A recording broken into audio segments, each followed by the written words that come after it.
Nous sommes en janvier 2025 et peut-être qu'il va encore y avoir de la neige dans les mois à venir, en février, peut-être en mars et selon les régions en France. Du coup, bien organiser les promenades de son chien quand il neige, c'est important. Sortir balader son chien sous la neige en plein hiver n'est pas toujours une activité agréable. Cependant, quelles que soient les conditions météorologiques, qu'il fasse très froid, qu'il pleuve, qu'il vente ou qu'il tombe une épaisse couche de neige, les promenades de Loulou restent essentielles pour préserver sa santé physique et mentale. Voici quelques conseils pour que ces sorties soient agréables et sécurisées, autant pour lui que pour vous. Alors cela demande un peu plus de préparation que l'été, mais cela se fait très bien si l'on anticipe. Alors pour me présenter, pour les personnes qui ne me connaissent pas encore, je m'appelle Véronique Valli, je suis la créatrice de l'entreprise actuelle Autour du chien et j'exerce depuis 1990. Ça fait donc 35 ans ce mois-ci. 35 ans que je vous accompagne avec vos loulous et que je vous guide à avoir une vie harmonieuse, à partager avec eux une vie harmonieuse, une vie réussie, dans la confiance, le bien-être et la bientraitance. Alors, premier conseil, faire des promenades plus courtes mais plus fréquentes. Si votre chien a du mal à tolérer le froid ou la neige, remplacez donc votre longue balade habituelle par plusieurs petites sorties plus courtes et réparties tout au long de la journée, selon vos disponibilités bien sûr. Cependant, gardez à l'esprit que les températures nocturnes sont souvent plus basses et cela peut impacter fortement les jeunes chiens ou les chiens fragiles et les chiens seniors. Donc organisez vos balades aussi en fonction des horaires et des températures.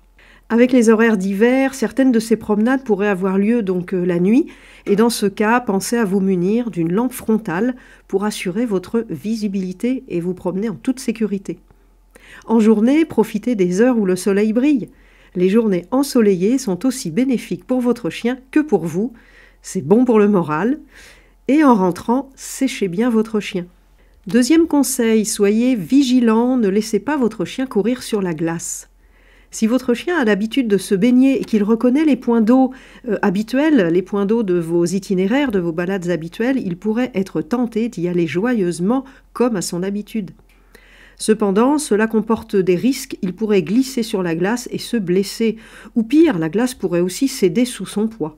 Cela l'exposerait au danger de tomber dans l'eau glacée et de rester coincé sous la surface. Donc pour sa sécurité, veillez à ce qu'il n'accède pas à ces zones d'eau gelée, à ces plans d'eau gelés. Gardez-le en longe, à moins que vous ayez un super rappel, sinon gardez-le en longe, évitez ces lieux et assurez-vous du coup d'avoir un super rappel dans ces conditions où votre chien est attiré par les plans d'eau qu'il adore. Troisième conseil, comment bien faire jouer son chien quand il neige ? Jouer avec son chien est une excellente idée pour l'aider à se réchauffer, mais attention à certaines activités qui pourraient être risquées. Par exemple, lui lancer un objet pour le faire courir peut sembler être une bonne idée et peut-être amusante, mais cela pourrait le conduire à glisser et à se blesser. De même, courir avec son chien sur un sol glissant n'est pas recommandé, malgré les conseils parfois donnés en ce sens. Voilà, c'est mon point de vue. Je vais éviter de courir ou de marcher très vite. Je vais faire attention où je mets mes pieds quand je promène mon chien. Et je vais faire attention aussi à ce que mon chien ne soit pas engagé dans des courses folles où il pourrait glisser et se blesser. Donc, privilégiez des activités plus sécurisées comme des jeux olfactifs ou des exercices de proprioception. Par exemple, demandez-lui de faire le tour d'un arbre sur commande, de passer sous un banc ou de réaliser un slalom en marchant doucement entre des obstacles. Vous pouvez aussi lui proposer des mouvements d'agilité adaptés dans l'espace urbain ou rural, en prenant soin de respecter sa morphologie et son âge. Ces activités stimulantes, mais sans danger, permettent à votre chien de s'amuser tout en restant en sécurité. Vous allez identifier le mobilier urbain avec lequel vous pouvez faire interagir votre chien. Donc vous allez faire attention aux espaces, aux hauteurs. Cela peut justement permettre de travailler sur le slow mouvement, les mouvements lents, et donc de travailler sur la capacité de concentration de votre chien. Conseil suivant, faut-il mettre un manteau à son chien l'hiver ? Alors beaucoup de personnes se posent la question. Alors non, un manteau pour chien n'est pas de la coquetterie ou un effet de mode. Un manteau, c'est vraiment indispensable. Comme pour nous, hein. Est-ce qu'on sortirait en t-shirt quand il fait froid et qu'il neige ? Moi personnellement non. Donc si vous avez un chien à poil court qui n'a pas de fourrure suffisamment épaisse pour que celle-ci le protège, oui, le manteau est indispensable.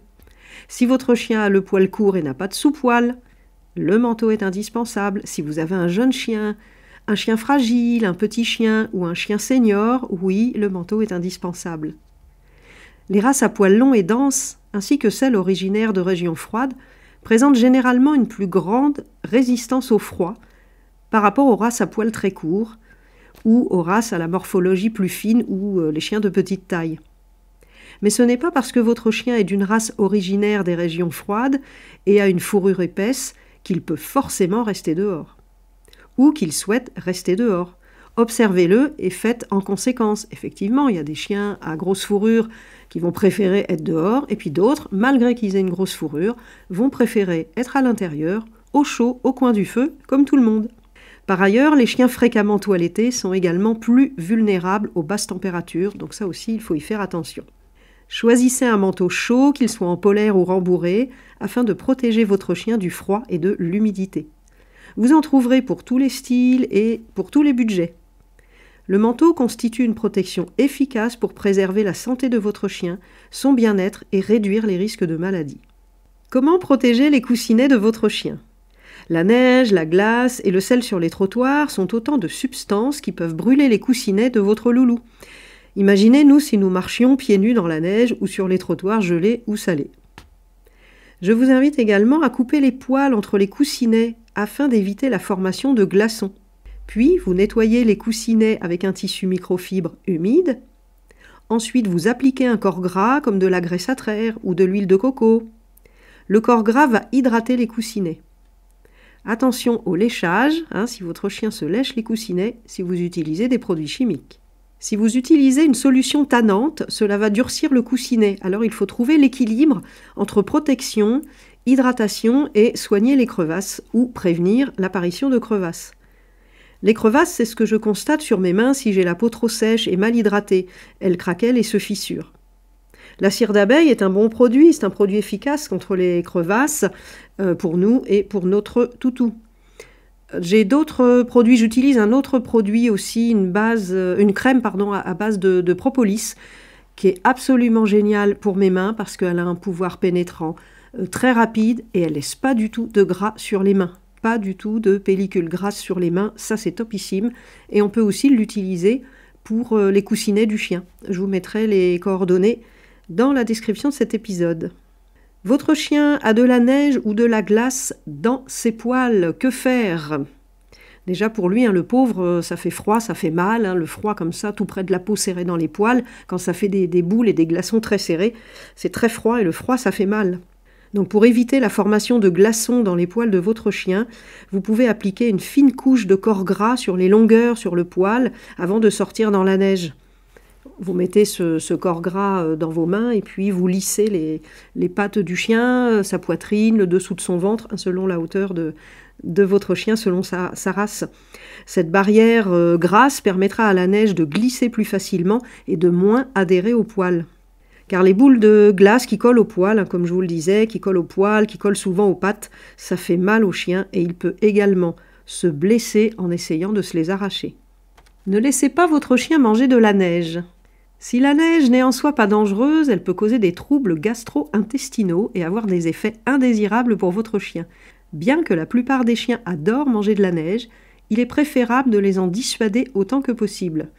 En effet, ingérée en grande quantité, la neige ou la glace peut provoquer des nausées, des vomissements, de la diarrhée et, dans des cas les plus graves, entraîner une torsion d'estomac. Bien sûr, en cas de doute, consultez évidemment rapidement votre vétérinaire. Modifiez les repas de loulou.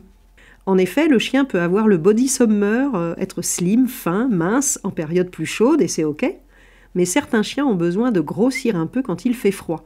N'hésitez pas à augmenter un peu les rations de votre chien à cette période d'hiver afin qu'il puisse se réchauffer. En effet, les graisses sont une source d'énergie pour le chien et quand il fait froid, il brûle plus d'énergie. Saviez-vous que, à la différence des humains, le chien tire principalement son énergie dans les graisses et non dans les glucides ? Voilà, vous disposez désormais de nombreux conseils pour profiter pleinement de magnifiques balades avec votre chien pendant les périodes de neige. Si cet épisode vous a plu, je vous invite à le partager auprès de vos amis, de votre entourage, de votre famille, auprès de personnes qui ont un chien et qui pourraient bénéficier de ces précieux conseils pour bien balader leur chien pendant les périodes d'hiver. De l'accompagnement en présentiel, du coaching en visio en direct avec moi, des loisirs canins, de l'éducation canine, des soucis de comportement à régler et plein d'autres choses. Vous pouvez retrouver tout ce que je propose et comment je peux vous accompagner sur mon site internet autourduchien.fr. Si vous avez une question, quelle qu'elle soit, je vous invite à m'envoyer un email, je vous répondrai, je réponds à tout le monde, sur autourduchien@gmail.com. Merci et à bientôt.